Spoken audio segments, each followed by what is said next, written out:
Hello, and thank you for joining us. We are going to be talking about small business working capital assistance for this afternoon. Thank you for joining us, and we'll jump right in. So today we have Jeremy Newberg. He is the CEO of Capital Access, and my name is Katrina Summer, and I'm here as a consultant. We do have a few housekeeping things. The PowerPoint presentations and the webinar recording will be available on the HUD Exchange. Participants will be in a listen-only mode. Closed captions can be viewed using the Show Captions feature, which is below the video player. And consult the attendee guide for more information, which is available on the resources page of the event website.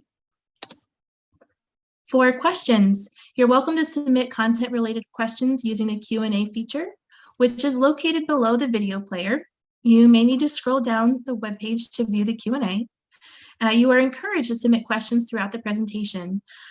We do ask that you include your name and the grantee or location if you're a field office where you are, just to give us a little frame of context. And you do not need to wait until the end to ask questions, so please feel free to ask away. There's also a chat feature. For technical issues, request assistance through the chat box on the right side of the screen. And additionally, questions relating to technical assistance can be emailed to eventsupport@sitemgroup.com.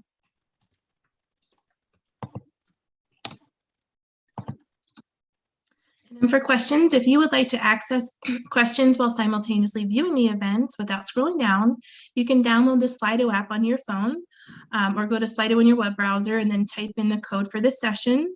The support team is posting the Slido code for the session. It's in the chat, so you can scroll to the bottom of the page to find the Slido code in the session description.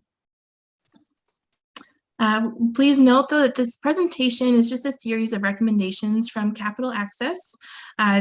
We would encourage you to consult with your CPD reps or your field office regarding any program design you may want to adopt, just to make sure that you'll be in full compliance for your HUD monitoring.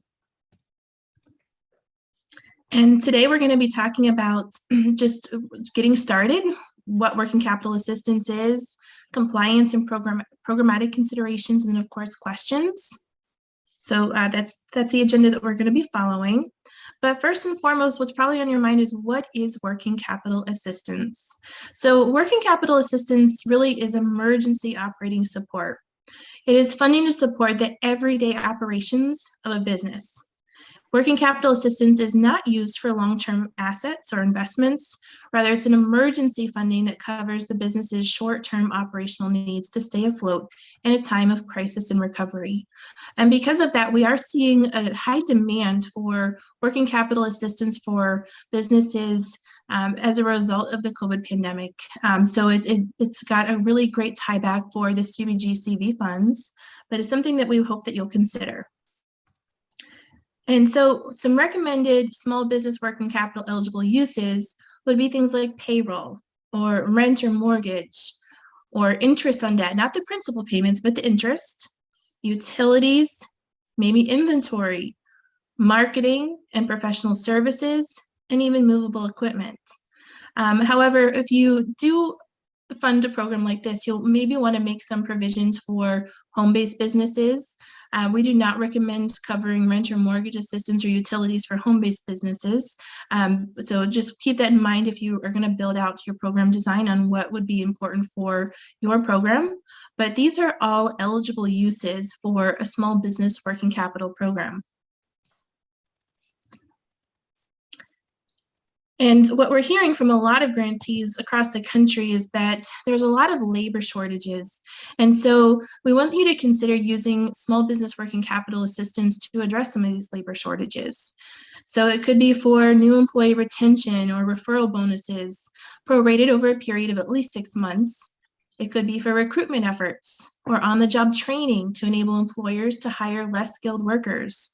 It could expand childcare services, pre-apprenticeship programs, or other employment training opportunities.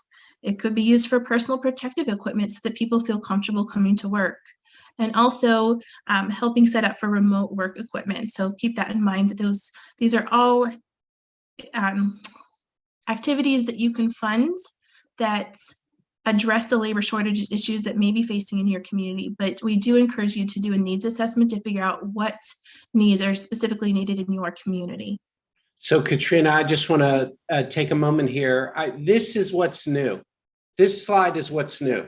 COVID's been around for 2 years, okay? And some people would say that the crisis, we're no longer in the relief and emergency response mode. We're thinking about recovery.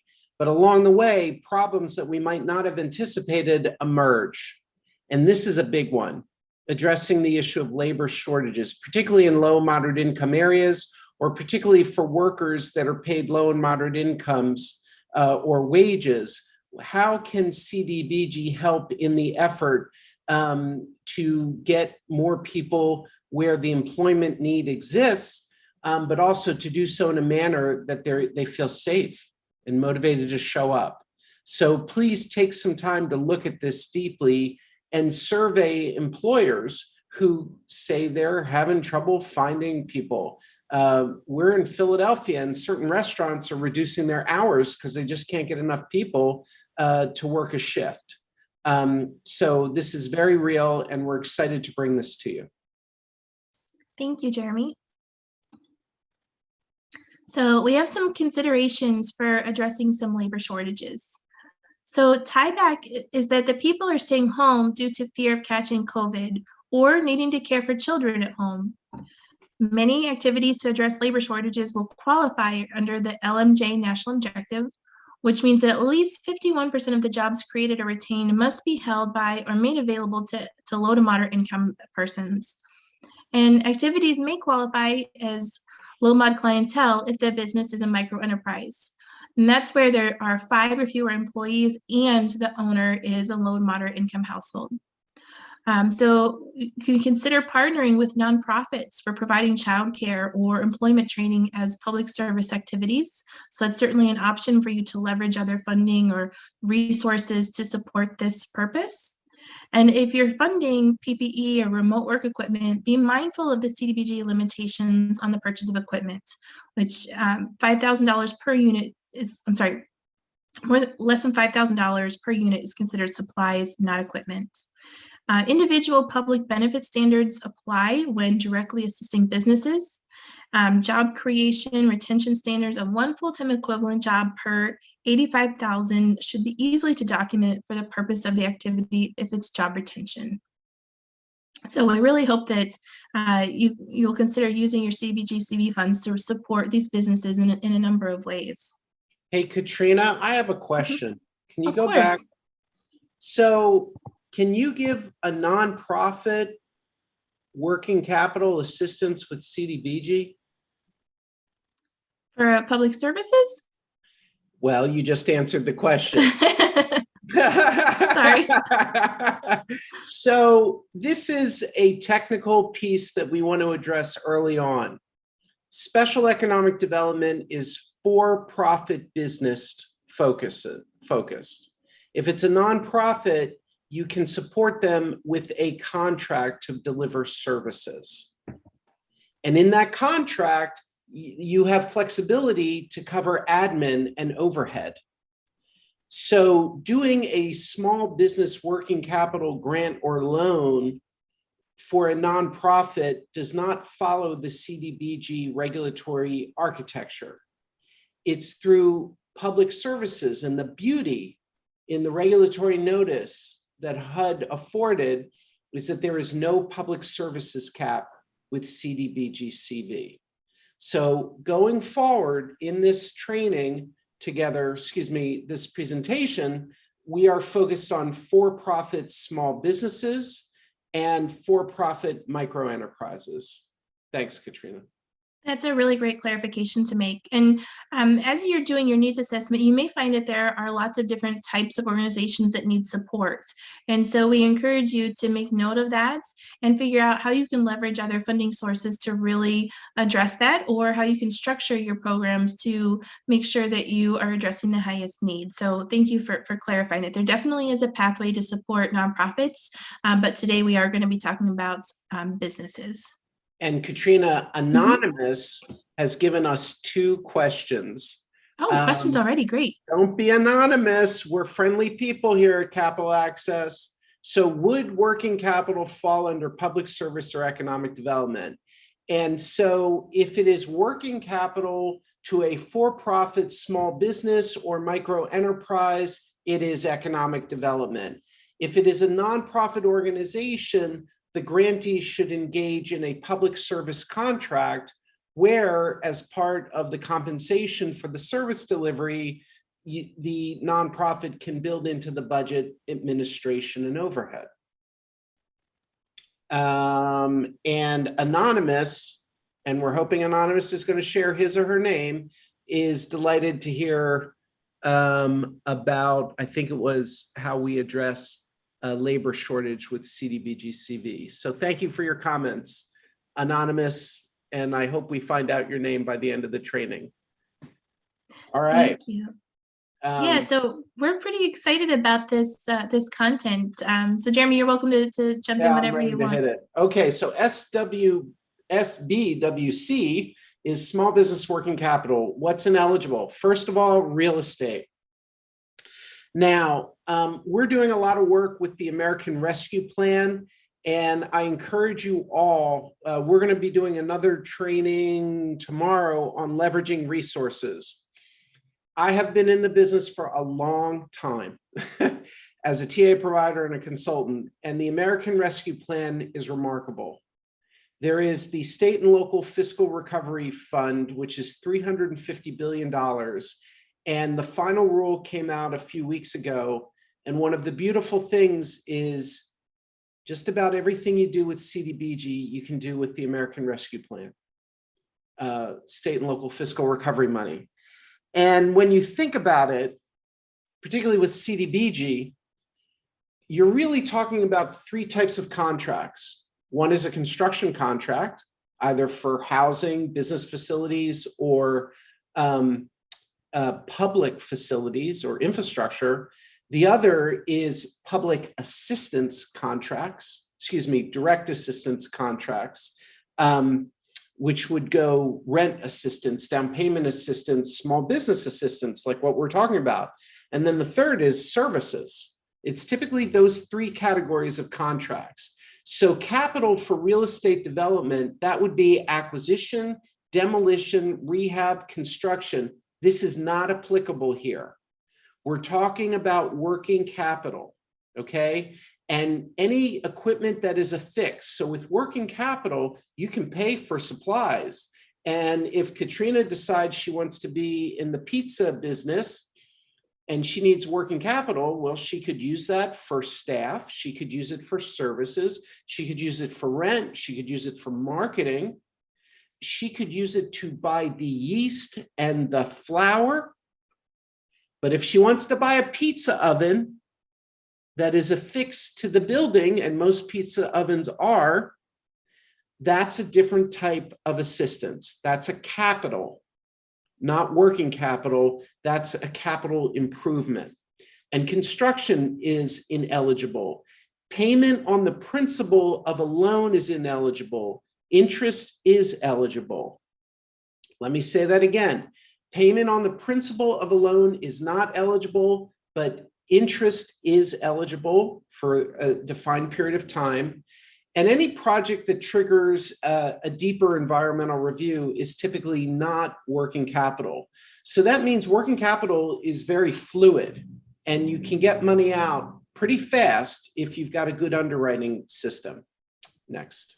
Yeah, and I just want to clarify that you will have to do an environmental review for any type of project that you do, but this, what we're talking about here is that, as Jeremy said, any project that triggers a deeper environmental review would not be eligible. Okay, so you need to demonstrate that the business that you seek to support with working capital has experienced some type of disruption and or loss due to COVID. The business can own or lease the space. The location needs to be zoned and licensed for business operations within the boundaries of the grantee. One of the following entities easily could apply: a C Corp, an S Corp, an LLC, a limited partnership, joint venture, You could do sole proprietorships, particularly when they have employees who are on a payroll and pay payroll and taxes. It gets harder with the sole proprietors when they're just doing, I think it's the Schedule E, and ask for some technical assistance, and we can work through that with you. We suggest, and again, these parameters are suggested. This is not HUD regulations. This is our experience working on COVID small business assistance programs, and we've done many, as well as Cdbg disaster recovery small business assistance programs, and we've done many. And this is generally in alignment with areas that have concentrations of low and moderate income. And so there should be some license or permit, and we recommend that you focus on businesses with 5 million or less. You may have businesses that make more than 5 million and it justifies it. It's fine, it's your policy decision. And then have 75 or fewer employees, and please show proof that the employees pay payroll taxes. The last thing you want to do is put public money in for retaining jobs and then find out that the business is not paying payroll taxes. Very bad optics. And again, these are just recommendations. These are not rules. You choose what works best. Again, your optics are terrible if the business isn't up to date on their taxes or is on a payment plan to get current with their taxes. We strongly encourage you to not provide assistance to a business that is in a bankruptcy proceeding unless you do a really good job outlining the compensating factors on how the business is getting out of bankruptcy and will fulfill the objectives of the Cdbg program. And then any big liability claims, you've got to get them to disclose because that could impact the business's viability. And we're focused here on the recovery of the business, not the downfall. Okay, next. Disfavored applicants. So if the business has been operating for less than 1 year prior to March 2020, it's just very difficult to do tieback for startups. And if you want to do a startup, then you need to have a rock solid tieback to how the business will help the community prevent, prepare, and respond to the virus. In some situations, it will work, but please take the extra effort to document clear. Nonprofit organizations, again, we suggest that you fund nonprofits through public service contracts. Check to see if the business is on the debarred list. That's a non-starter. And be very careful about businesses that exclude service to any federal or local protected class. And any business that's involved in lobbying, political campaigns, religious proselytizing, that type of influence, I would steer clear of getting into harm's way there. Now, where the business and or the staff have an identity of interest or relationship that meets the standard of a conflict of interest with a grantee, sometimes you got to check all these different LPs and the LLCs and be clear on who are the owners so that you don't have double dipping. We've seen with COVID a ton of 5 to really 15,000 working capital grants. And I'm always like, does that get the job done?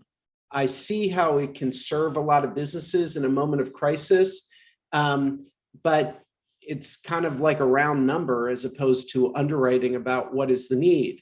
And when you're doing those round numbers going out, some scoundrels may want to game your system to go get multiple funding when that really wasn't the intent of the program. And then sin establishments, again, a local policy decision, but if it's a bar, a vape shop, a casino, be very careful. We worked on a small business working capital assistance program in Florida. It was clearly a resort community. It was clobbered by COVID. And the standard there was that if 51% of the revenue came from food and 49% came from alcohol in a resort community, that worked for that community. So we're giving you some categories for you to make your own decision on policy. Again, these are not specifically HUD requirements. They're just things for you to consider. Next. Begin with the end in mind. Okay, does the project achieve a tieback to COVID? Each business has got to answer that question. And what's the tieback 2 years after COVID hit? Does the project meet a national objective?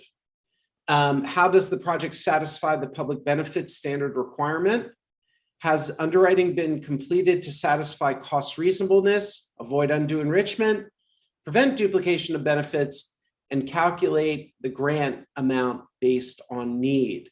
Have you addressed cross-cutting compliance regulations?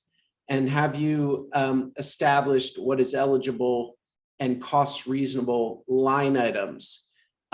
If the market price for again, the pizza maker is $100 for 100 pounds of mozzarella cheese, and that's the standard in the market, great. But if you're paying $1,000 for 100 pounds of mozzarella, what's going on? What's the justification? Did we have a run on mozzarella? Do we have a mozzarella crisis? Costs have gone up for certain expenses. Just document the context. Next. All right, I'm going to let you do tieback, okay? Mute. Thank you. So the coronavirus and its variants is a pandemic that's evolving. And so many of us would like to see a resolution sooner than later, but it's not necessarily resolving as quickly as we would hope. And so many grantees are serving communities that are transitioning from a crisis response to more of a resiliency and recovery strategy. So we bring this to you because we do support a lot of grantees as a HUD TA provider. We work with grantees across the country, and many of the grantees we're working with, this need for small business working capital has come out of the needs assessments that they've done. And so we really feel like there's a pretty strong tie back if we can get the business to document, it could be business or micro enterprise, to document that they need this money to prevent, prepare for, or respond to the COVID pandemic, especially if they experience a disruption and loss due to COVID. And so documenting that tieback is going to be really critical. As Jeremy mentioned, we typically tend to steer clear of those startup organizations or anyone that wasn't around before the pandemic hit, because specifically with the Cdbg CV funds, we need to have that tie back for the funding. So it'll protect you and your program if you build in the criteria up front as you're building out your program design. So we encourage you to ask your applicants to describe in detail even how COVID and the related shutdown orders resulted in the disruption and loss of their income.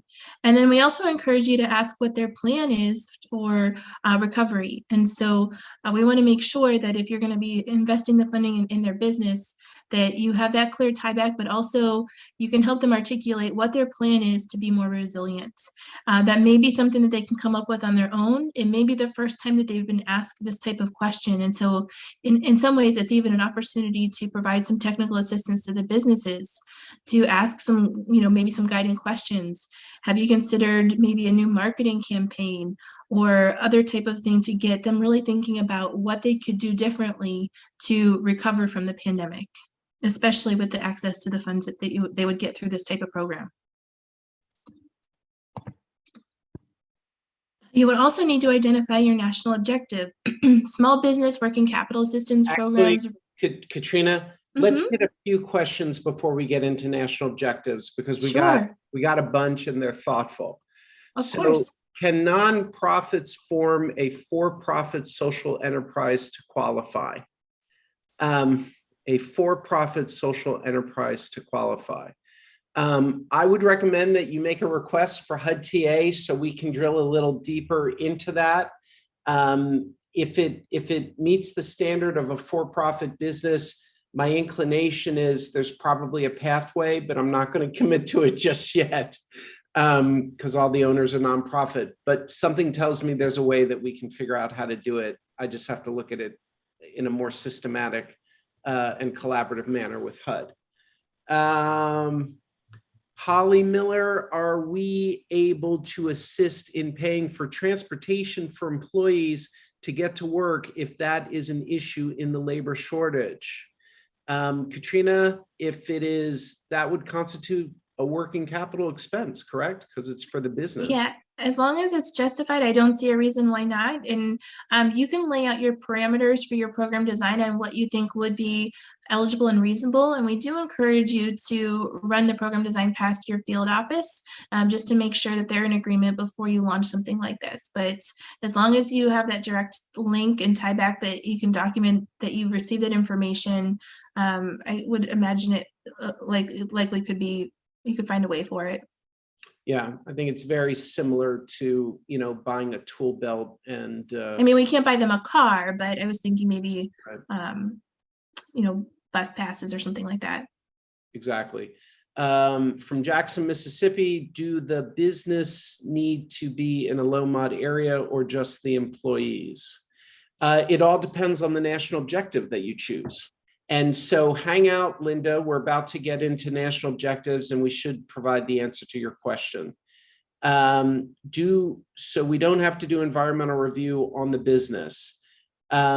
It's the tier 1 environmental review as opposed to the tier 2. So it's simply the questionnaire because it's working capital. And then no location provided.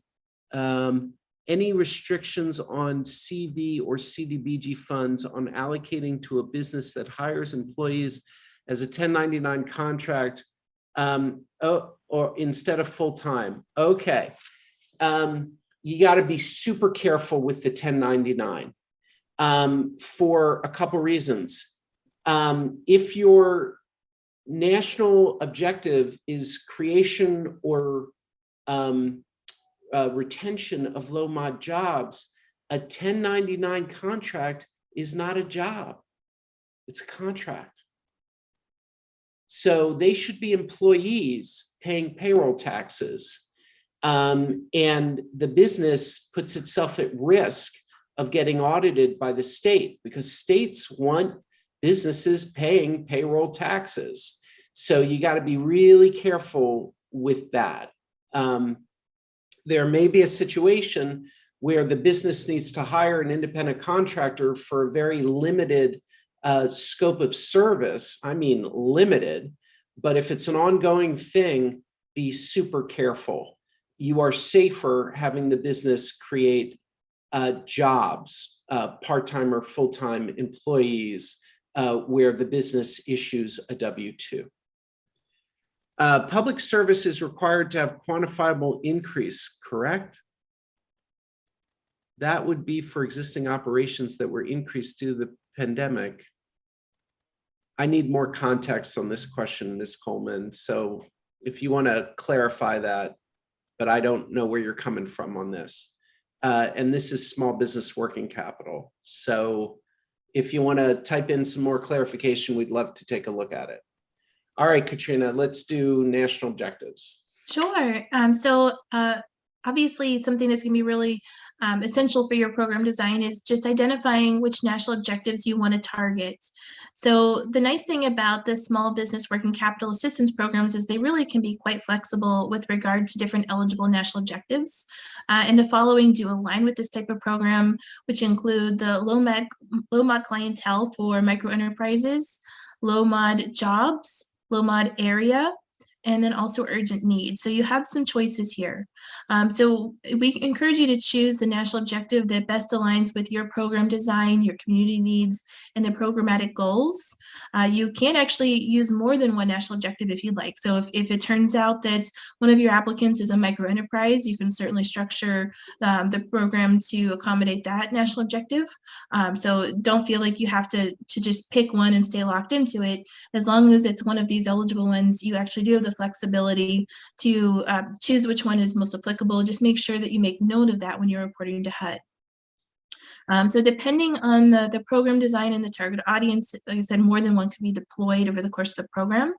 And just remember that 70% of the funds must be expended under the low to moderate income national objective, which does not include the urgent needs. So unless you really don't have any other option, we really don't encourage the use of urgent need. That really is kind of something that you should use as a last resort. We certainly hope that you can find enough qualified applicants in the other national objectives, but that, of course, urgent need is available to you if you need it. And so I want to talk about the low mod clientele. It can only be used for micro enterprises, which again has 5 or fewer employees, including the owner, where the owner is LMI.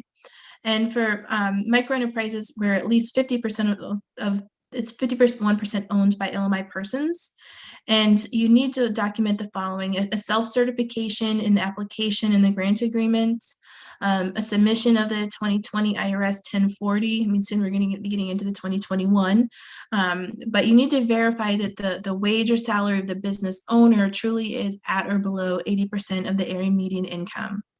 You'll also need submission of updated pay stubs after a 180-day compliance period that shows that the business owner was not unduly enriched by the infusion of the funding during the 180-day compliance period. And so where that 180 days is coming from is most of the time, a program like this is going to be between the $10,000 and $25,000 range. So that's not equal to a full-time job for a year, but it is for for part-time. So we're, instead of looking at it for an entire 365-day period, we're looking at more of a 6-month period for the compliance period. So that's where that comes from. And then with regard to the low mod jobs, businesses must commit to a standard for rehiring and or retaining a certain number of low moderate income jobs during the compliance period. And so for this dollar amount of between $10,000 and $25,000, at least one low to moderate income job should be either rehired or retained or even created. But check with your local field office for further guidance. Again, this justification is based off of the dollar amount of this type of program. And there's certain documentation that you would need to collect for this, including a self-certification in the application and in the grant agreement. You want to give as many opportunities to certify as possible with this. Submission of the 2020 IRS 1040 at the application, again, to verify the wage or salary of the job to be retained or rehired, and making sure it's below 80%. And then again, the submission of any updated paycheck stubs just for that period. That way you can verify. You can also use the low mod area. So for businesses providing essential goods or services such as daycares, pharmacies, groceries, especially in food deserts that are maybe in predetermined low mod areas, you need to identify the essential goods and services provided, get a certification or supporting documentation from the business and the grantee that the goods and services are in fact serving the low moderate income area. And you also need to have very clear, concise boundary lines that you've already established prior to launching a program like this for the LMA. I'd like to remind you that by definition, the low mod areas do need to be primarily residential in nature. So this isn't going to be necessarily an economic development like a commercial corridor necessarily. It could just be, a string of businesses in a primarily residential area. You have the ability to define what that low moderate area is. There are certain criteria that you need to hit. You need to make sure that truly the census tracts align with the income. And you can certainly reach out out for technical assistance if you have any questions on what that looks like in actually defining the area. A lot of times you can work with your GIS department to create some mapping tools. If you give them the parameters of the low mod areas that you'd like to target. And sometimes they can help you kind of clarify whether or not a business applicant would fall into that predetermined LMA or not. And then for urgent need, so for small businesses which do not meet any of the criteria we talked about, but still have a tie back to COVID, is the activity designated to alleviate existing conditions? Does the condition pose a serious and immediate threat to the health or welfare of the community that is of recent origin or that recently became urgent? So these are some very specific criteria that you would need to answer if you're going to use the urgent need national objective. Also, is the grantee unable to finance the activity on its own, or are there other sources of funds not available to carry out the activity? So it's really critical that you answer these questions if you're going to be using urgent need, because it does not count towards the 70% overall LMI benefits. So you need to make sure that you're meeting the criteria set forth by HUD if you're going to be using this national objective. And we did pull these 3 questions directly out of the regulatory notice for Cdbg CV. HUD is taking a very close look at urgent need. Be very careful when you do that. What they're really looking for is the classic but for in terms of that the need is clear, present, and there's no other way to address the need than using Cdbg. We think you have a ton of opportunities in meeting the low mod jobs, low mod area, and in certain situations, low mod clientele national objective, a ton of opportunities. All right, I'll take the next slide. Again, these are recommendations. HUD is not telling you how to structure the assistance. We are giving you some guidance based on our experience as a firm that's been a HUD TA provider since 2000, and we've worked on a bunch of small business working capital programs over the past 26 years. So we think that a 0% interest forgivable loan or grant is more applicable than a servicing loan. Your community may think differently. We had a TA client in the Midwest where the mayor was a former banker, and by golly, the mayor wanted a servicing loan. As a former banker myself, I'm like, how do you underwrite that in a crisis? But that's what the mayor wanted. We think that a 6-month performance period when the assistance is say 10 to 25,000, particularly if it's a low mod job retained, is reasonable. And we've noticed with so many of these working capital assistance programs, it's a relatively low dollar amount of assistance in this range of like 5 to 25,000. And if you put a crazy performance period, 3 years, 5 years, I'm like, 10,000 for a business doesn't go as far as you think. So 6,000, 6 months, excuse me, for showing the performance of how the Cdbg money helped the business is probably appropriate. You decide. You can have clawback provisions in a funding agreement where there's repayment required and evidence of fraud, waste, and or violation of program review rules. And we do think that 100% guarantee from the principal owner of the business is completely reasonable. Now, if you do a forgivable loan, you decide whether or not you want to record a lien against any real estate. But if someone is a scoundrel and behaves badly, you can mess with their credit. But you're trying to help businesses stay in business. Next. Okay, grants versus loans. A servicing loan can be a revolving loan fund, and a servicing loan is amortizing. That means there's either a payment once a month, once a quarter, once a year, where there's set payments at a set amount that is paying a combination of the principal and the interest to pay off the loan. You can do a revolving loan fund, and that certainly reduces risk of undue enrichment.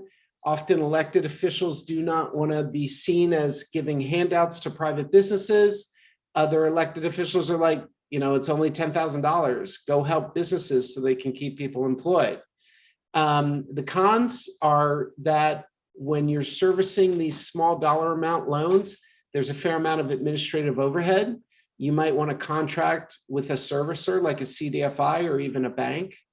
You're going to have to do more monitoring. And some businesses may say, I don't want to take on any debt. I'm in the middle of a crisis. I don't know how I'm going to pay you back. If you do a forgivable due on sale loan, it is not servicing. And so the administrative requirements are less. It's a good political compromise. You can do something like prorated forgiveness over time to help the business stay there. There is some administrative burden, and you're often in a subordinate lien position. So if there's a default, you just have a higher risk of getting your money back. And again, a business might be confused, what's a forgivable loan? Then grant, no servicing requirements. Most businesses love them. And it's a one-time investment. And you just have to do good underwriting to make sure that the applicant who is applying is a bona fide business and there's no undue enrichment. Next. Okay, the maximums. The amount of assistance should be determined based on the unmet financial need of the business after a duplication of benefits analysis, which is the larger of the three calculations up to a program cap. Say that 5 times fast on a Monday afternoon. Everybody there? Hello? You awake? Let's break it down. Okay. The idea with working capital is, can you calculate the unmet need? And what we recommend is that you have the business do a projected income and expense for 6 months. And it could be that prior to the pandemic, the business was making $50,000 a month. And now they're only making $30,000. But with this assistance, they can hire more staff, they can do more marketing, and over 6 months, maybe they get to break even. You're asking the business to look into the future for 6 months to see how your working capital Cdbg CV assistance will play a constructive role in helping the business return to viability. And have them do an income and expense projection. That's part of the analysis. You could also have the business look at the change in current assets compared to the change in current liabilities. Good Lord, I didn't know this was an accounting presentation. What does he mean? Here we go. A current asset is cash. It could be an account receivable, okay? A current liability is your rent's due, you have payables, or short-term debt like credit cards. And what I saw in the pandemic is that for the businesses, by the grace of God, that fought to stay open, they exhausted their cash because revenues were down, and they blew out their credit cards. And particularly in low-mod areas where not every business had an accountant or a lawyer helping them do an application for an SBA PPP loan. And so typically the assets go down, the liabilities go up. And that is a reduction in the working capital from a balance sheet perspective. And then if they lost any revenue due to pandemic-related conditions. And so we've been working with upstate New York with a cohort of counties and cities, and we help them develop an underwriting template to build this into the application. And we encourage you to do that as well. And if you want to get some technical assistance on those mechanics, simply follow up with your CPD rep and be happy to help you out. Consider a cap of up to $25,000 per applicant. This amount is large enough to justify your administrative burden, but not so large to overly complicate the underwriting. You may want to do more than 25,000.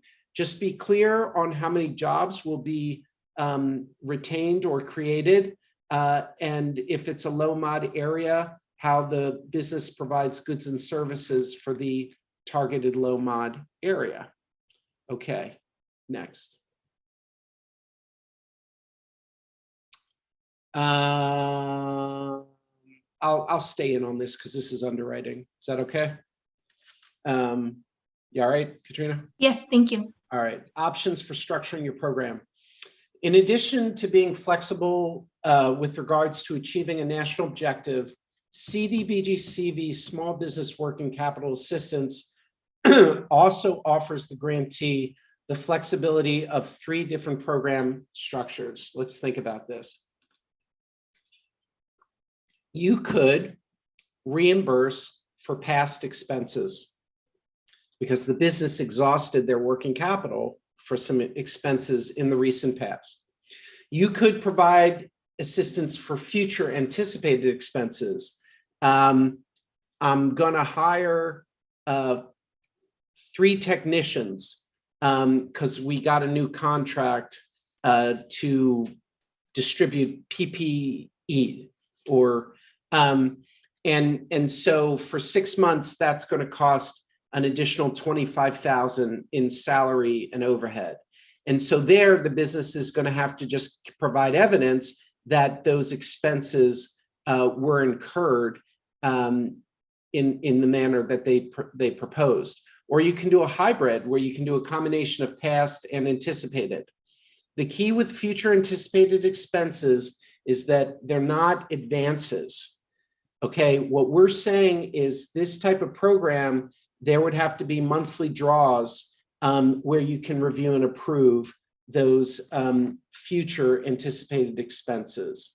And we can get into the detail with you if you need some technical assistance. Next. Yeah, actually, I just wanted to add that what we've seen other communities do is offer a 6-month program. And that's because this is meant to be an emergency solution. This is not life support. And so for some of our grantees that we've supported, they look 6 months to the past, and that also helps make sure that there's not a lot of duplication of benefit opportunities, because most of the funding sources that were previously expended may be beyond that 6-month time frame. Some of them do a hybrid approach where they look maybe 3 months back, 3 months forward, but just keep in mind that any future expenses, you would have a monthly draw, so you'll need to possibly consult with your accounting department just to make sure that you have the capacity for something like that. All right. Do you want to hit the eligibility matrix? Sure. So we've given you some eligibility matrix for you to consider, because obviously we want to make sure that any program that you have is aligned with your regulatory requirements. So 18A, which is economic development direct financial assistance to for-profit businesses, would be applicable. 18B, economic development technical assistance. And where I'm going with that one is that if you build in a case management component to your application process, where maybe you're helping these businesses articulate and develop a COVID recovery plan, that was something that, you know, might be some technical assistance. 18C, which is economic development micro enterprise assistance, and then 21A, which would, of course, is just the general program administration. So you have some choices here as you structure your program, but we just want to let you know what we thought would be most applicable. And with regard to the public benefit standards, so with Cdbg CV in the notice, HUD waived the standard for aggregate public benefits and revised the individual standard. And so now for the individual public benefit standard, it may be met by one of the following methods. And that's either the activity must create or retain at least one full-time permanent job per $85,000, which is up from $50,000 in the regular Cdbg funds. It could be that the activity must provide goods and services to residents of an area such that the number of LMI persons residing in the area served by the assisted businesses amount to at least one LMI person per $1,700 in CBG/CV funds, which is up from $1,000 in the regular CBG funds. But we really want to draw your attention to an alternative individual benefit standard that's in the notice, which allows the grantee to demonstrate that the CBG assistance was provided due to the business disruption related to COVID, in which case no monetary standard applies. And that's why we really encourage you to build that into your application. Even if you can ask your applicants up front in the application how their business suffered disruption and loss, and it's a justifiable response, then you can follow this alternative requirement. So we're giving this to you so you can understand why we're saying the things that we're saying, but also we'd like to get you thinking about how you can build your program to really maximize efficiency. So with the application and intake consideration, so the pandemic has changed a lot of things for everyone, and it's really changed the way that we do business. And so to safely meet the needs of the applicants as well as your staff, we encourage doing maybe both an online and a traditional application method for application assistance. So online applications, they do allow for faster, safer, and more streamlined processing. Oftentimes, you can even export the data in the application into maybe an Excel workbook that you use to do your reviews. And so it's just a more streamlined approach, but it's also a lot safer given the climate that we're in now with all the variants. And so it's something that we encourage you to consider.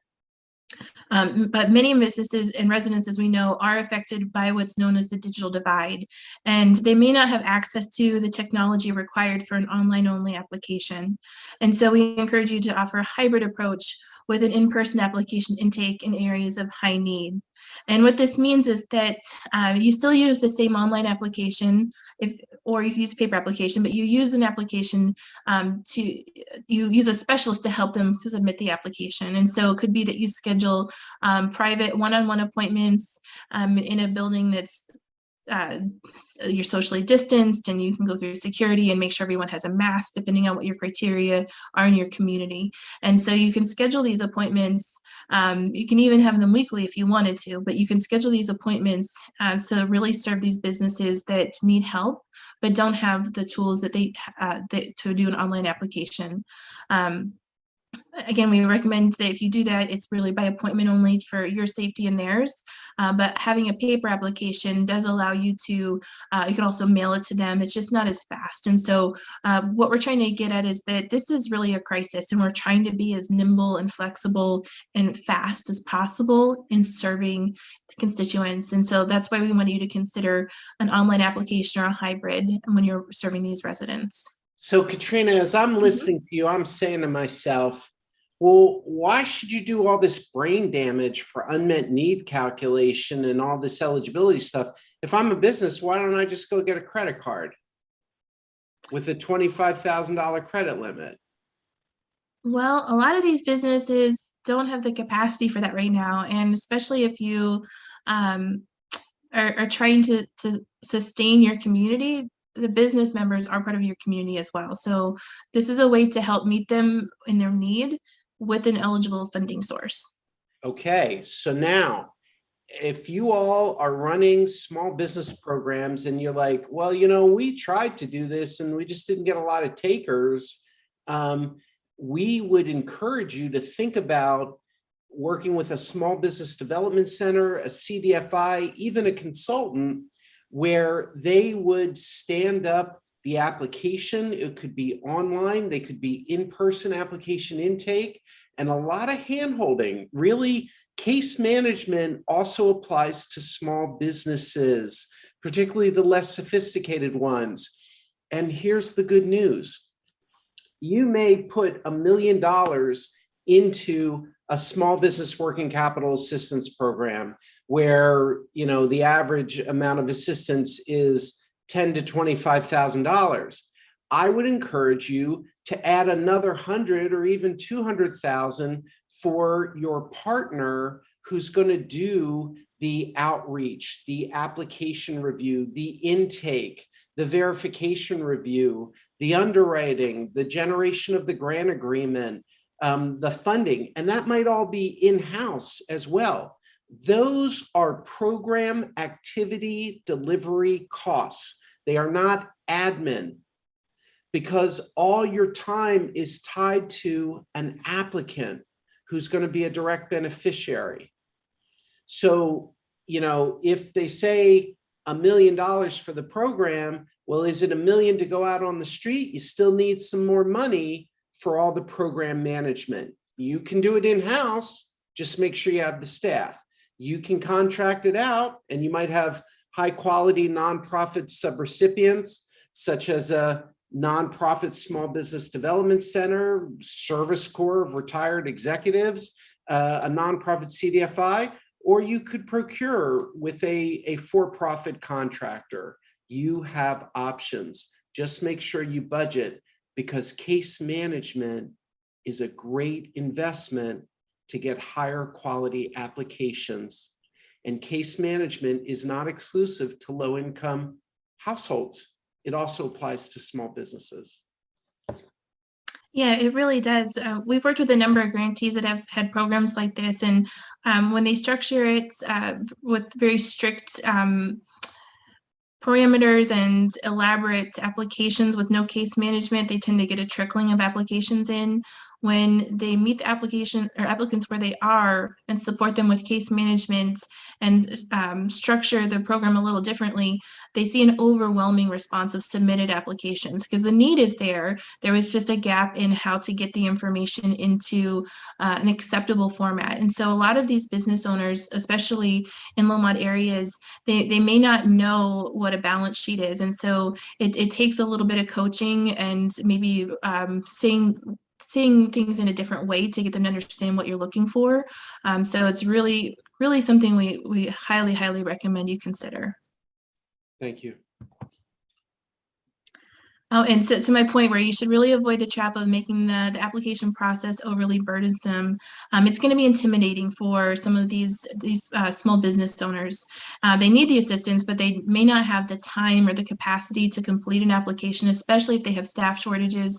They have to, it's all hands on deck. They have to focus all of their resources on keeping their business alive, and they don't have the time and energy to submit a very long, complicated process, application process. So we encourage you to maybe even simplify the initial application, and then add an element of case management to extract even more information if it's needed.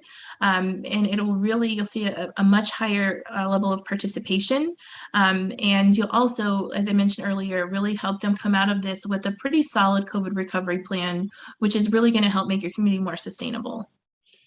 Please resist the temptation to do fillable PDFs. It intimidates the low capacity business.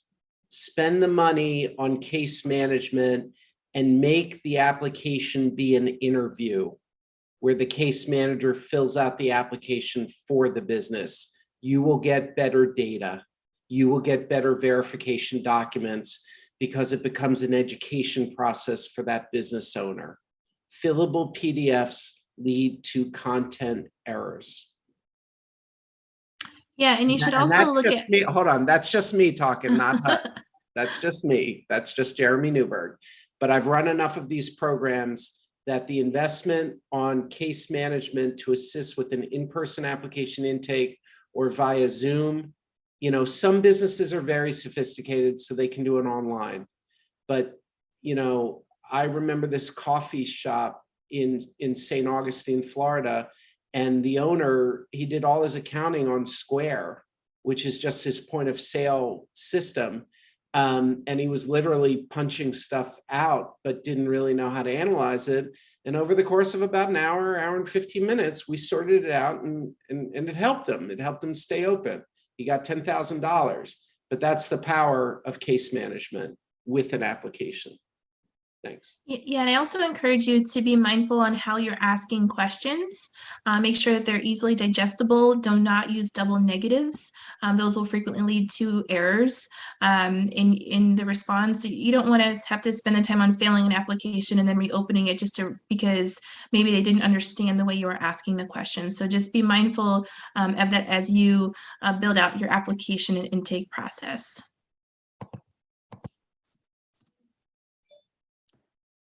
And with underwriting, so sometimes with small business assistants, grantees really don't know where to start with underwriting and how to do it, why to do it. And so in the world of finance, underwriting is all about risk and the financial return on investment. But in the world of grants management, underwriting is about risk eligibility and the return on investment. So it's going to be the foundation of determining the eligibility and the unmet need while avoiding the undue enrichment. That's why we're doing this. But please don't be intimidated by what this could mean for you. There are lots of resources that are available to you as you structure this. There's tools that you can use, and as Jeremy mentioned, you could even partner with some organizations within your community that may be equipped to do some of this. And Katrina, let me take these couple of slides. Yeah. The other thing is you're underwriting to figure out how to say yes. You're not underwriting to figure out how to say no, right? You're underwriting to figure out how to say yes within the criteria of the program. And so that means a deeper conversation with the business to understand, rock solid how COVID impacted the business, the tieback. And then what are they going to do with this money? And how will it make progress towards meeting a national objective and satisfying the public benefit requirements? And then you're going to ask them at the end of the performance period, 6 months or a year, report back. How did the money help the business? How did you achieve the national objective? How are you favorably positioned as a result of this assistance? So I don't want people to be intimidated by underwriting. It's a conversation, and there is analysis to it, but we're helping folks. We're not building rocket ships. Next. Okay, here we go. So based on the HUD Cdbg CV notice, underwriting criteria must be developed and used consistently. And the idea is we want to have rock solid tieback to prevent, prepare, and or respond to coronavirus. The proposed costs must be eligible, reasonable, and clearly identified. If your mozzarella for your pizza business is $10 a pound and you're being quoted $100 a pound, you better have an explanation. The proposed activity is financially feasible. And that's why working with startups can be a challenge with this particular program, particularly in the context of the crisis. The return on the owner's equity, we used a double negative, Katrina. We broke our own rule. Will not be unreasonably high. A reasonable return on equity with special economic development, you're serving for-profit businesses, and they can earn a reasonable return on their, a profit. You just don't want it to be unreasonably high. Invariably, people say, well, can you give me a specific metric? No, that's why you underwrite, because every market's different. Cdbg funds are dispersed on a pro rata basis with other funds, provided the projects to the project and not being substituted for non-federal financial support. That we're starting to get into duplication of benefits. Next. Here it comes. With all the federal, state, and local funding resources available to support residents and businesses affected by COVID-19, you got to be careful about duplicating benefits. Now, what you want to do in the application, you got to be specific because it's all in how you ask the question. What do I mean? You want to ask the applicant to list every funding source they've received since the pandemic started. They might have gotten a grant from Catholic Charities or a Walmart fund, I don't know, or a municipal fund They might have gotten PPE. They might have gotten an economic injury disaster loan. You want to see what they got. And the key questions to ask are, how much did you get? When did you get it? What is the term? What is the use of the money? I'll give you an example. A lot of businesses got economic injury disaster loans from SBA in a level of underwriting that I found to be incredibly generous, bordering on dangerous with some businesses. I saw some businesses get massive loans, and it wasn't clear to me how they were going to be able to service the loans. And what a lot of the businesses did was they didn't draw down on the loans. It was just a big reserve. That creates a potential duplicating benefit because you have so much flexibility with the economic injury disaster loan. Well, what are you going to do? You have the business make it very clear what they're using that money for. So I'll give you an example. You could be using Cdbg CV strictly for rent and payroll, but the economic injury disaster loan is for supplies and equipment and marketing. Apples to apples, oranges to oranges. If they're using the EIDL loan for rent and salaries, then it becomes a potentially duplicating benefit. So you've got to get the business to be really clear on if there's other money, like a loan, and it's held in reserve, and it's a public loan as opposed to a private loan, it could be a duplicating benefit. If you request TA, we can go deeper with you on this and give you the parameters. Often in low mod areas with smaller person-to-person businesses, you're not going to see too many duplicating benefits. And here's the second point. Let's say you got a PPP loan in 2020 for $40,000 and you used it in 2020. Well, it's 2022. So that need has passed. And that money that you used and you spent the money on, it's done. It is no longer a duplicating benefit, okay? So HUD's provided a lot of resources on duplication of benefits, and TA is available to resolve it. You just have to be clear in your application that you're writing the questions so that you can get good information to do the analysis to determine.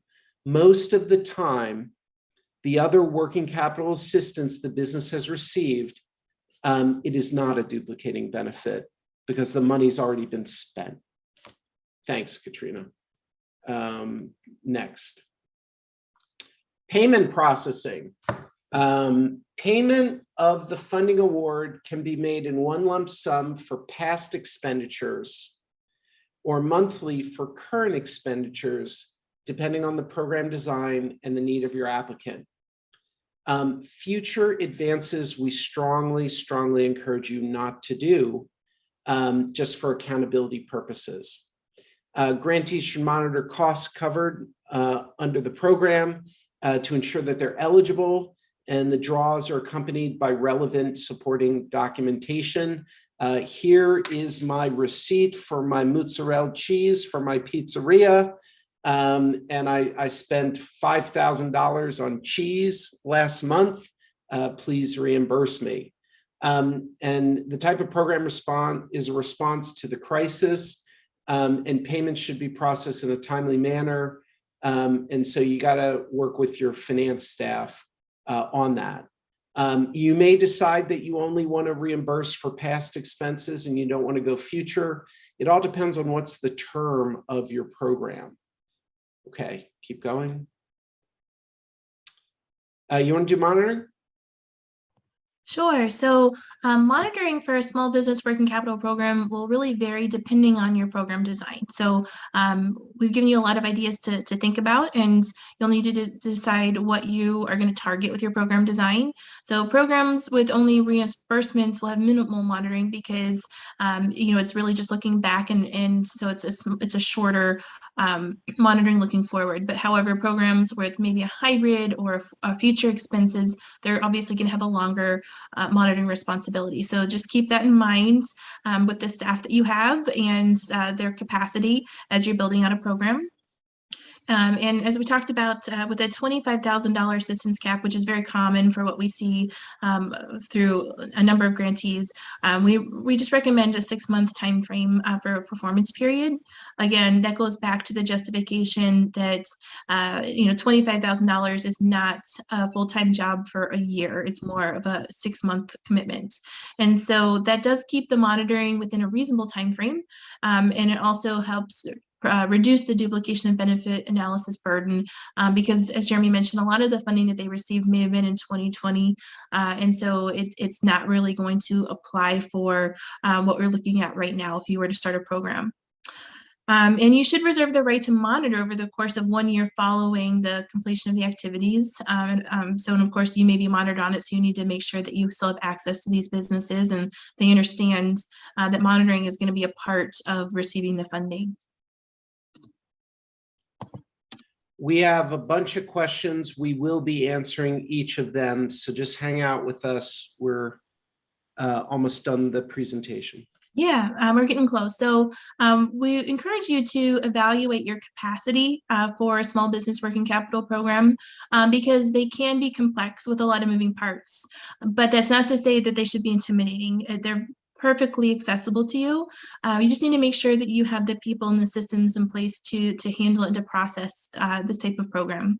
So the areas that we encourage you to evaluate your capacity would be in the program development, as you're figuring out what your program would look like, the program management with the day-to-day operations. There's a lot that goes into this, and so making sure that you not only have someone review the applications, but you are also just thoughtful that maybe you should have a customer service element to this. I'm sure I'm preaching to the choir here, but when I was a grantee and managing crisis funds, it seemed like the applicants, every day was an emergency for them. And so they would call constantly, sometimes more than once in a day, for an update on their application.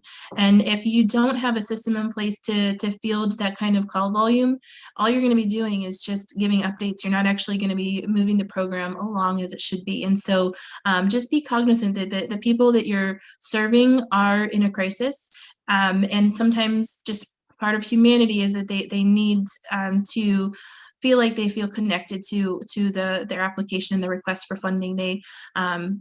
And that's where sometimes even an online application, you can build in a status update in their portal if you have that. So I'm not saying that you have to have that, but just be mindful of how you're going to address customer service because it does affect that day-to-day operations of the program.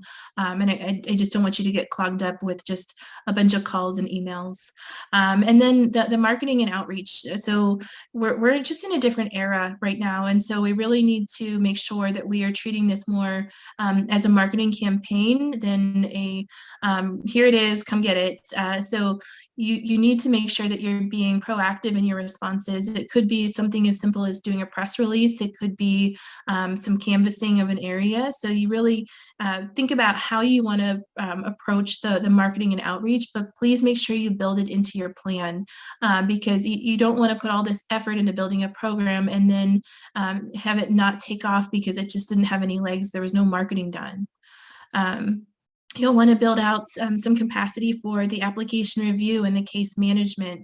You'll need to figure out how long it takes to review an application, how many you expect, and then build out, okay, so how many people do you need to have? There are some tools available to you to figure out what capacity you would need depending on the number of hours of work you expect.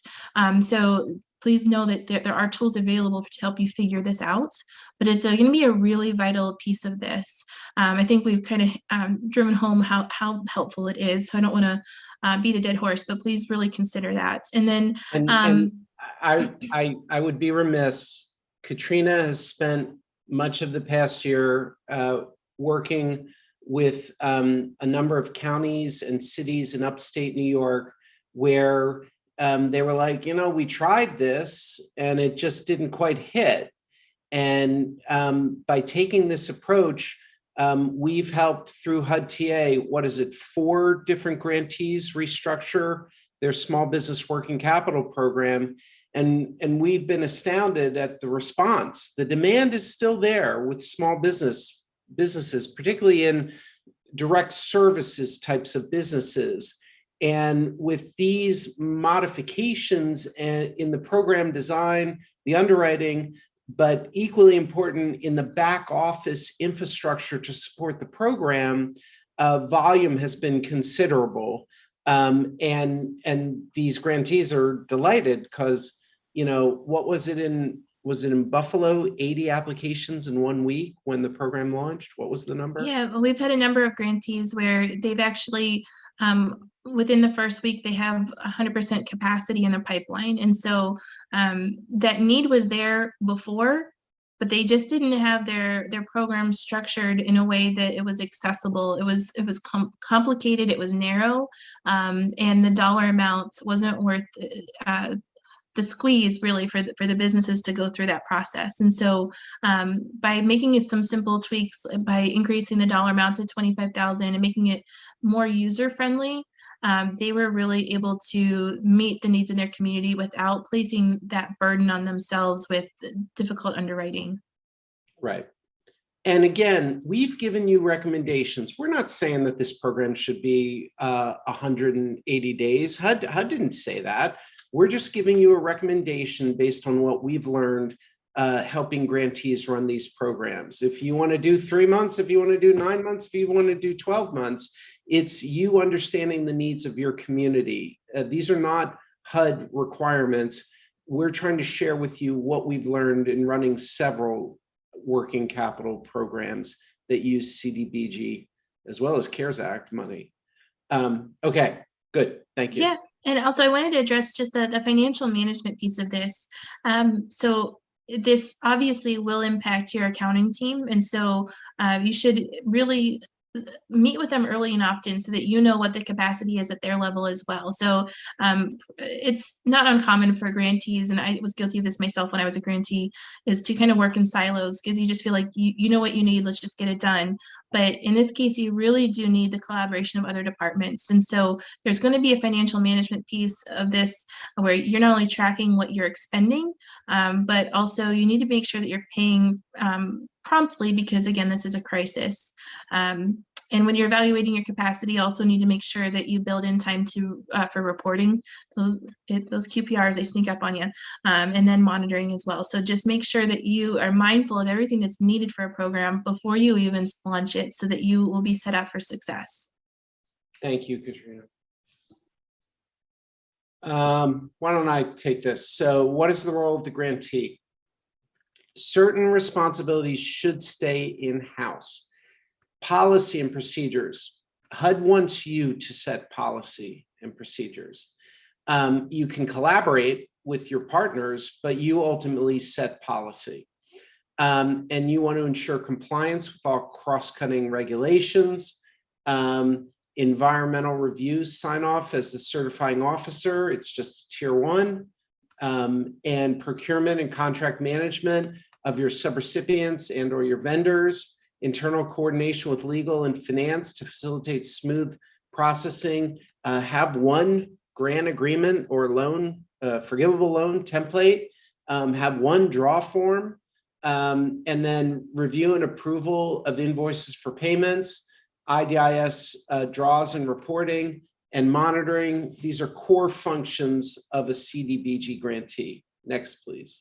And I also want to add that these are not optional. So the policy and procedures, that is usually low-hanging fruit for a HUD monitoring. So make sure you have it and it's updated. You can have supplementary job aids if that's more helpful for your staff to learn how to do this job, but it should all link to a comprehensive policy and procedures manual. So please make sure that you do have that in place.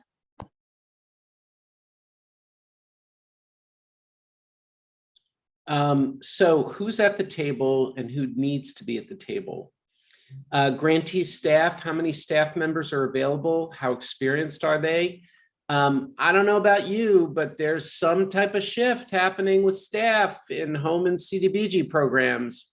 A lot of baby boomers are retiring, and we're seeing new faces, young, eager, and we're delighted to see it. But there's an element of deer in the headlights as well. And, we have to cultivate the next generation of leadership and bring them on. So if internal capacity is lacking, you may need to hire additional staff or contract for staff augmentation with a vendor or consider a relationship with a subrecipient. Bring legal in early so that there's no questioning of the grant agreements and the payment process. Work with procurement, planning, economic development. Communications is huge, huge. Messaging matters. And, it could be the city manager, it could be the mayor, it could be the county executive. Keep them in the mix. Most elected officials pursued elected office because they want to help people and businesses. And it's part of what I call psychic income when they see that you're helping businesses stay in business, survive, and grow. Subrecipients, it's always, what's the capacity of your nonprofit or quasi-governmental organizations. And then there could always be a role for a private firm to do underwriting, to do payments, to do the in-person application intake. Staff augmentation, if it's a limited term, you might want to hire a firm that has trained staff that can do the day-to-day management, depending on how much money you have. If I was in your shoes, I would have some younger staff working with the hired staff, just as a kind of learn by doing training opportunity, where maybe you hire a private firm for a year to get the systems going, but then you bring it in-house. You might want to take this structure of working capital once the Cdbg CV funds are expended, and then it becomes a Cdbg legacy program. Even though we're in the crisis, we can still plan for the future. Next. What can be outsourced to improve efficiency and the applicant experience? Web design, customer service, marketing, application intake, case management to get quality applications, quality underwriting, quality control. Just make sure you procure properly. And so what we've done here with these 6 criteria, these are essential parts of your production program. And you see that application intake and case management, that's, it's in the case management where the underwriting happens. Next. What else do you need? Look at your technology. See what you can do through online and remote, balanced with in-person application intake. It's good to have some type of system of record with a software program. We can provide technical assistance for options for you to consider. Some people are intimidated by systems of record. They come in a lot of different shapes and sizes. Train your staff. And when it comes to budgeting, you're budgeting for direct assistance money, but you also need to budget for your admin, and then you need to budget for your activity delivery costs. Because if you're bringing in subrecipients or vendors or augmenting your staff, that should be primarily an activity delivery cost. And then, of course, policies and procedures. Next. Why don't you take this one? Sure. So when you're establishing your policies and procedures, please be clear and concise. You need to cover all aspects of the program from marketing and intake to closeout. So it really should be the cradle to grave for this type of program. You need to include any forms that you're going to have, process maps, job aids. Those are really helpful tools for the management of it. And so it's helpful to have that clearly in place. And then you also can make sure that you're actually using it and you're using it in alignment with the way it was intended. It should be distributed to all staff and program partners. And you need to include a version control system to keep track of updates, because if you're really working through the kinks, there will be some updates, and so maybe you'll be on version 10 by the time you're done. But you need to make sure that you have the foresight to put that into place. You should contain an appeal or a grievance process for dissatisfied applicants. There are going to be some applicants that just are not going to get funded, and so you need to make sure that you not only know what you're going to say to them as far as the denial letter, but also offer them an appeals process and outline what that would look like, who's going to be in charge of that. It's a very important piece of a program like this. So please be mindful that should be an element that you should be considering, and include that in your policies and procedures.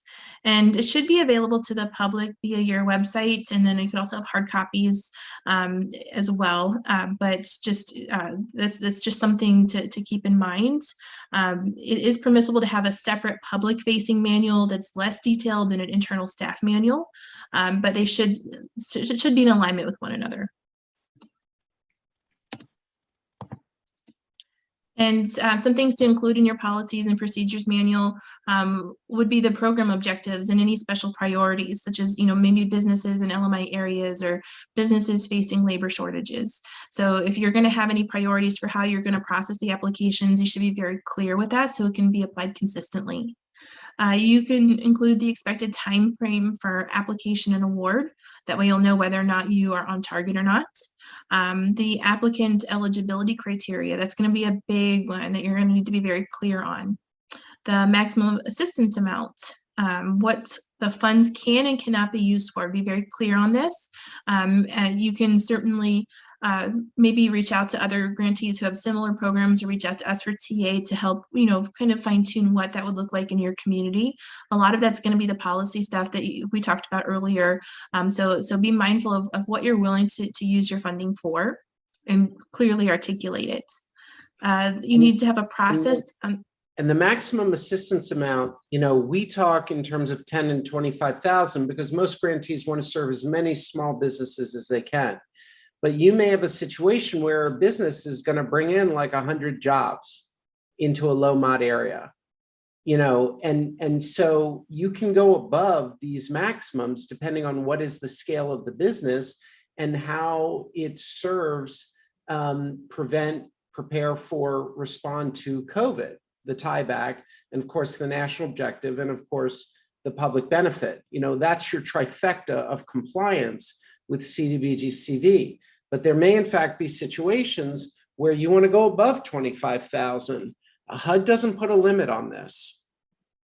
That's why you underwrite. Thank you. Yeah, you'll also want to include the process to apply for funds. So what the applicant needs to do in order to be considered an eligible applicant, to be in the queue, and when they're going to be notified, how it's going to happen, what they're going, just kind of think through what kind of contact you're going to have with this applicant. So just be mindful of that from the beginning. Once you get these pieces in place, I promise it'll go fast. I know that there's just a lot they have to do up front, but it really will make the program a lot more efficient once you get started. Also, special conditions of funding, the applicants should know up front if there's something unique about your program that you want to let them know.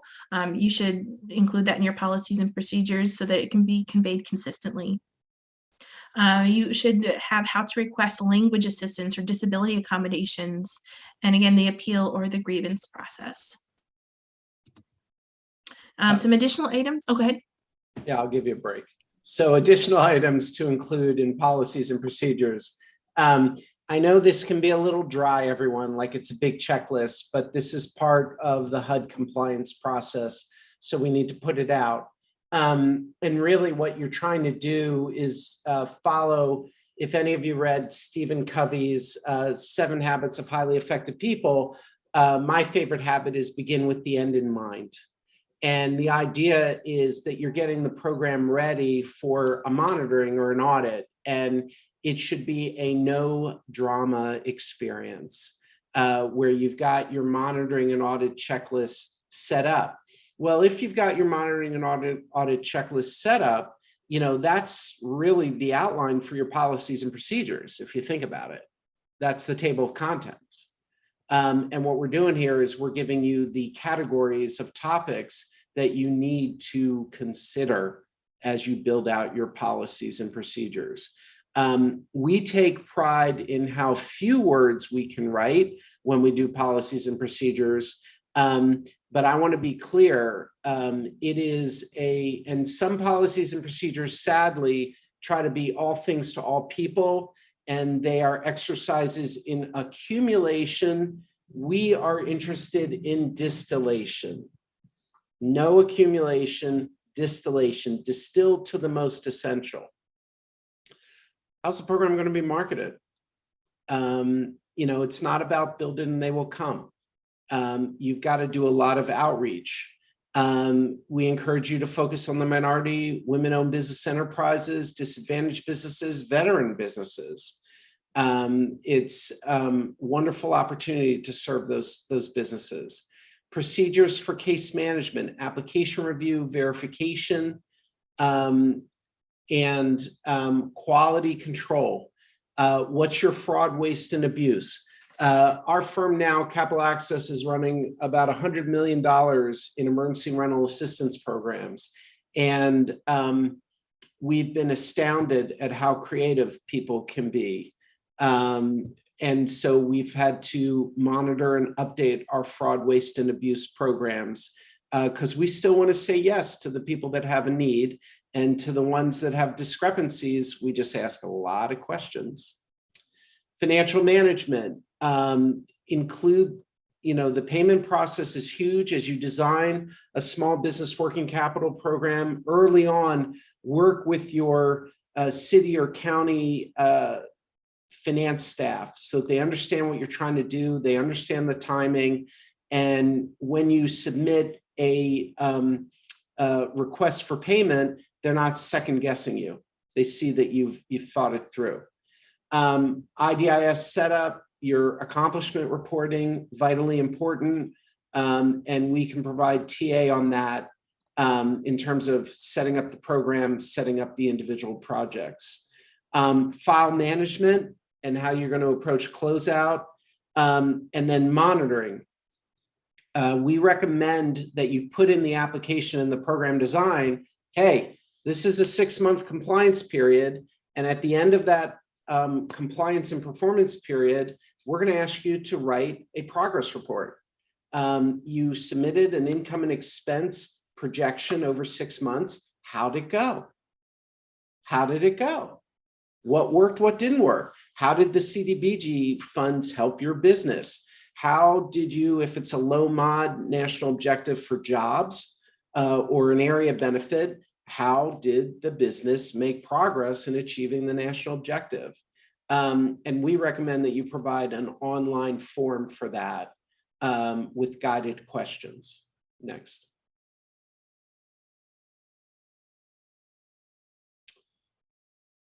Okay, system of record, especially in situations where there are multiple people and organizations handling applications, you really want to have one central secure location for document. If any of you are grizzled veterans of the Neighborhood Stabilization Program, as a TA provider, it is a downer to help a grantee prepare for closeout, and we're going through banker boxes of old files where the staff have been long gone. Big downer. So if you can put your files essentially on a digital file cabinet, then it's readily accessible. And you can really, with an organized digital file cabinet, get your files ready for an audit as soon as you fund the grant. Personally identifiable information should not be shared via email where documents can be obtained, particularly with the sunshine requests. Again, consider a secure digital file cabinet. They're not as expensive as you think. There are many different options that have emerged. And regardless of whether you maintain paper or digital files, you've just got to verify the pertinent information is collected and saved. And can't emphasize the need for a version control system for documents. Again, if you request for HUD TA, we can go deeper into that as well.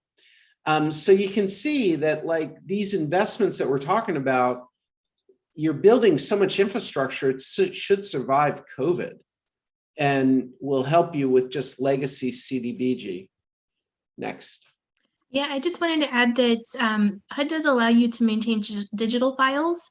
And so, maybe if you don't have a digital filing cabinet that you've used historically, maybe you can use this influx of Cdbg CV funds to set you up to be successful for future programs by just creating this new pathway. So please just consider that as an option. It's if you have banker boxes full of files, you're not alone. A lot of grantees do, but it's especially difficult when you're trying to transfer them around when someone may or may not have had COVID. And so it's just a very critical piece that we'd like you to consider as you're building out your system of record.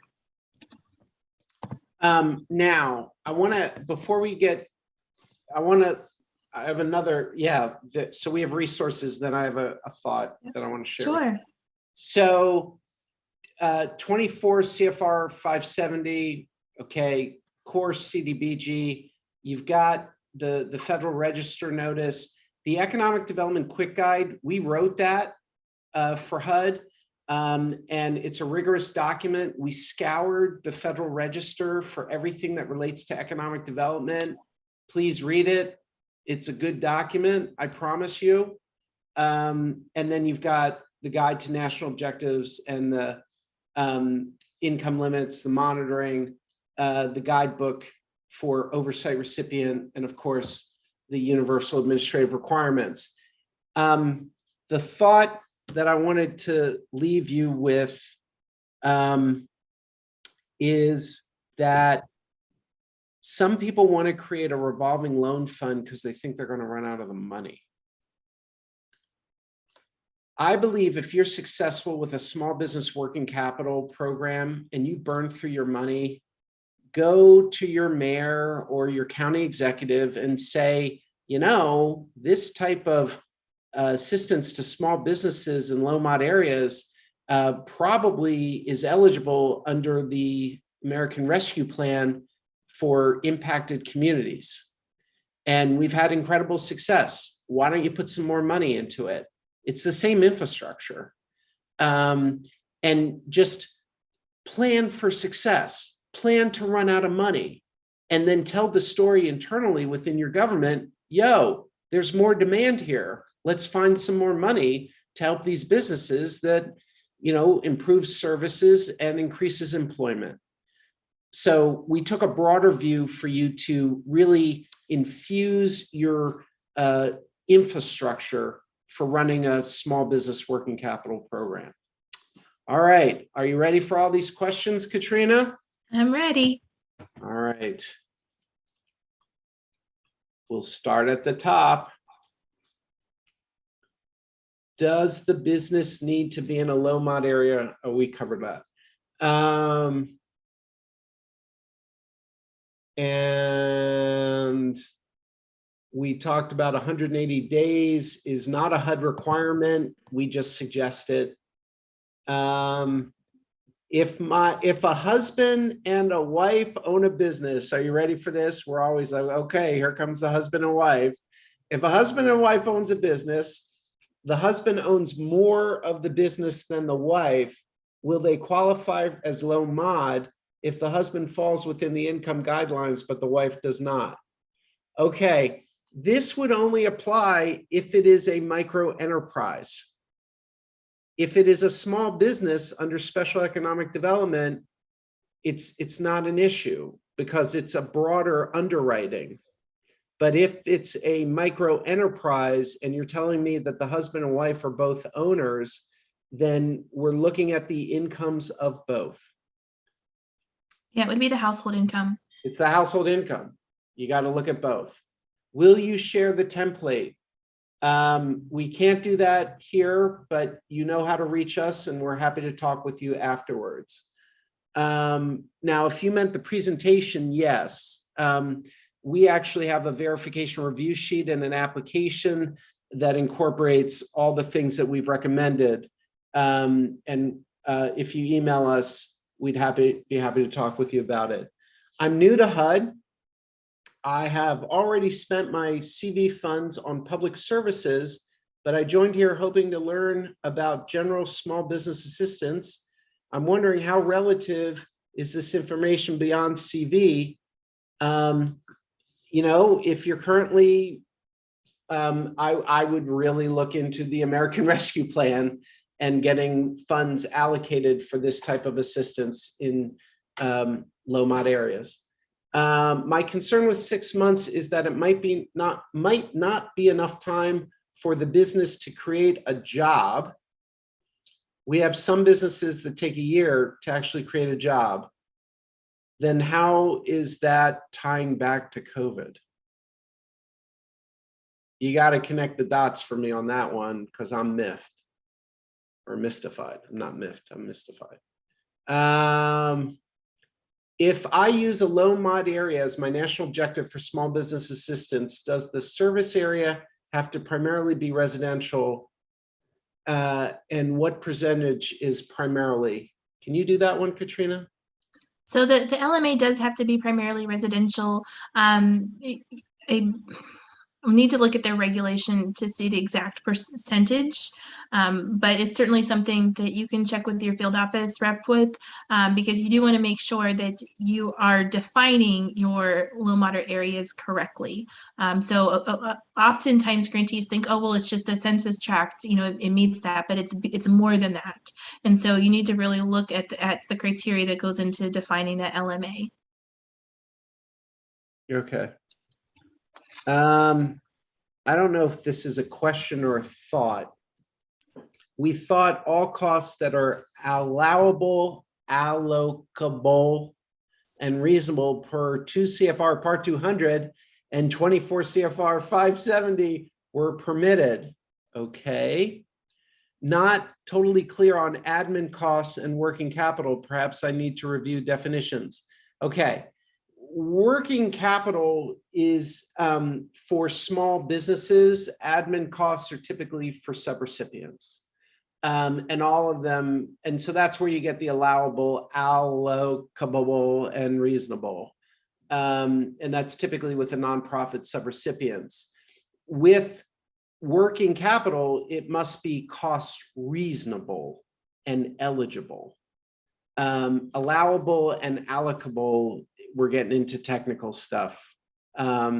Okay, I also wouldn't suggest trying to reinvent the wheel. Talk to other entitlement communities and see if you can get copies of their small business working capital applications. Interns are super helpful to man the phones. Very good suggestions. Thank you, Ms. Bedingfield. Glenda Dunlap. So can a subrecipient use its grant funds for a small business grant program, use part of the funds for staff time in providing case management to assist in the grant? Okay, yes, and here's how. If you're a subrecipient, you do a budget. The budget's going to include the direct assistance money that goes to the beneficiary, the business, $1 million. You also want to do a budget for your program management, your marketing, your outreach, your time doing in-person application intake and developing all your systems to support running the program. So that might be, you know, an extra 100,000 or 200,000. It's all based on your budget. Okay. What else? What is the acceptable minimum document to gather for small business grant to satisfy HUD requirement to manage risk of eligibility? Well, we did list in the presentation some criteria that you would want to include. A lot of it's going to depend on what they're asking for assistance. I mean, maybe they're just asking for payroll, maybe they're asking for something else like rent or utilities. And so depending on the request, we do have a tool that helps identify what resource documents would be needed. Okay.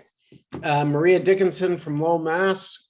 Duplication of benefits. So if the business, I assume that's they, received a paycheck protection program loan in 2020 or other funds.